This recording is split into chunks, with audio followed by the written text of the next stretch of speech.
ബാഹുൽ രമേശിന്റെ രചനയിൽ ദിൻജിത്ത് അയ്യത്തൻ സംവിധാനം ചെയ്ത് ആസിഫ് അലിയുടെ ഏറ്റവും പുതിയ ചിത്രമാണ് കിഷ്കിന്ദ കാണ്ട.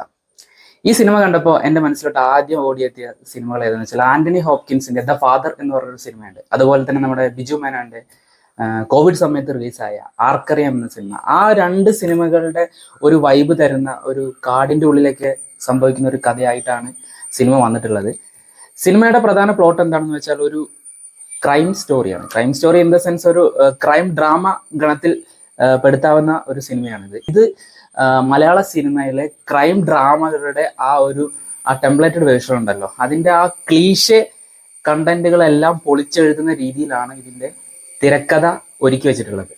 നമ്മൾ സാധാരണ കണ്ടുവരുന്നത് എന്ത് സംഭവിച്ചു, എങ്ങനെ സംഭവിച്ചു, അല്ലെങ്കിൽ ഏതെല്ലാം റൂട്ടിലൂടെയാണ് ഈ ക്രൈം റിലേറ്റഡ് ആയിട്ടുള്ള കാര്യങ്ങൾ പോകുന്നു എന്നുള്ള രീതിയിലുള്ള കാര്യങ്ങളൊന്നുമല്ല ഈ സിനിമയിലെ പ്രധാന ഫോക്കസ് വരുന്നത്. എല്ലാം നടക്കുന്നത് ഒരു വീട്ടിൽ തന്നെയാണ്. ഒരു വീട്ടിലുള്ള രണ്ട് മൂന്ന് ക്യാരക്ടേഴ്സുകൾ തമ്മിലുള്ള ആ ഒരു ഇമോഷണൽ വൈകാരികമായിട്ടുള്ള അവരുടെ ചിന്തകളിലുള്ള അന്തരം, അല്ലെങ്കിൽ അവരുടെ ഏജ് വൈസ് ആയിട്ടുള്ള, അല്ലെങ്കിൽ അവരുടെ ഒരു ഹെൽത്ത് റിലേറ്റഡ് ആയിട്ടുള്ള കാര്യങ്ങളൊക്കെ കൂടുതലായിട്ട് സംസാരിക്കുന്ന ഒരു സിനിമ കൂടിയാണ് കിഷ്കിന്ദ കാണ്ട.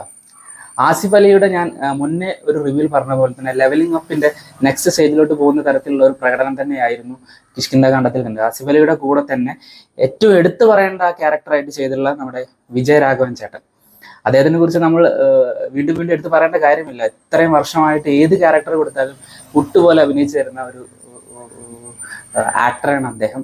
അദ്ദേഹത്തിന്റെ ആ ഏജിനോട് വളരെ സിമിലർ ആയിട്ടുള്ള, അദ്ദേഹത്തിന് ഈസി ആയിട്ട് പുൾ ഓഫ് ചെയ്യാൻ പറ്റുന്ന തരത്തിലുള്ള ഒരു ക്യാരക്ടർ തന്നെ കണ്ടിട്ടുള്ളത്. വളരെ മനോഹരമായിട്ട് അദ്ദേഹം ഗംഭീരമായിട്ട് ചെയ്തിട്ടുണ്ട് എന്ന് തന്നെ പറയേണ്ടി വരും.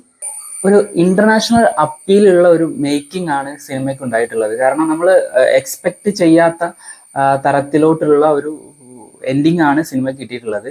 ഒരു ക്രൈം സ്റ്റോറിയിൽ എന്തൊക്കെയായാലും ഇത് ചെയ്തതാര്, ഇത് എങ്ങനെ നടന്നു എന്നുള്ള ഒരു സംഭവത്തിന് ഒരു മെന്റൽ മേക്കപ്പ് ഉണ്ടാവുമായിരിക്കുമല്ലോ. സിനിമയുടെ ക്ലൈമാക്സിലോട്ട് അടുക്കുന്നതിന് മുമ്പ് തന്നെ നമ്മളായിട്ടൊരു ചിന്തയിലോട്ട് എത്തിയിട്ടുണ്ടാവും. ആ ഒരു രീതിയിലുള്ള കാര്യങ്ങളെല്ലാം പൊളിച്ചെഴുതുന്ന ക്ലീഷയുടെ ഒരു എലമെന്റ് പോലും ഇല്ലാത്ത തരത്തിലുള്ള ഒരു പര്യവസാനമാണ് സിനിമ കിട്ടിയിട്ടുള്ളത്. അതിഗംഭീരമായിട്ടുള്ള ഒരു നറേഷനും അതുപോലെ തന്നെ ഒരു സ്ക്രിപ്റ്റിങ്ങും തന്നെയാണ് സിനിമയ്ക്ക് ലഭിച്ചിട്ടുള്ളത്.